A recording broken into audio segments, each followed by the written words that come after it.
Monday evening தர்ணிகாவை இன்றைக்கி கையிலேயே பிடிக்க முடியல. ஏன்னா இன்றைக்கி செகண்ட் டேர்ம் வந்து எக்ஸாம் பேப்பர்ஸ் கொடுத்துட்டாங்க. எல்லாத்துலேயுமே நல்ல மார்க் வாங்கியிருந்தா. ஸோ வந்தோடனே எனக்கு ஸ்வீட் செஞ்சு கொடுங்க பால்கோவான்னு கேட்டிருந்தா. ஒரு 1/2 லிட்டர் பால்கில் பால்கோவா ரெடி பண்ணிவிட்டு அப்படியே டீ எனக்கு போட்டுட்டு இருந்தேன். எல்லாத்துலேயுமே நல்ல மார்க் வாங்கியிருந்தா. ஃபிசிக்ஸில் ஒரு 2 மார்க்ஸ் வந்து கரெக்ட் பண்ணியிருக்காங்க. இன்னும் மார்க் கொடுக்கல. தமிழில் ஒரே ஒரு ஏதோ கொஷின்ஸ் மட்டும் விட்டுட்டேன்னா டைம் இல்லைன்னு சொல்லிட்டு. ஸோ எல்லாத்துலேயுமே நல்ல மார்க் தான் எடுத்திருந்தா. அன்றைக்கி செகண்ட் ஆர் தேர்ட் ரேங்க் வரும்னு நினைக்கிறேன். தேர்ஸ்டே பேரண்ட்ஸ் மீட்டிங் அதுக்கு போனால் தான் தெரியும்.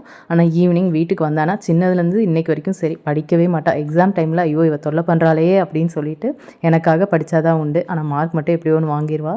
ஸோ வந்து மோஸ்ட்லி ஃபோன் வந்து கையில் கொடுக்க மாட்டேன். டிவியில் என்ன வேணால் கனெக்ட் பண்ணிப்பார். ஆனால் ஃபோன் கிடையாதுன்றவேன். நாங்கள் யாராச்சும் பக்கத்தில் இருந்தால் மட்டும்தான் ஃபோன் கொடுப்பேன்.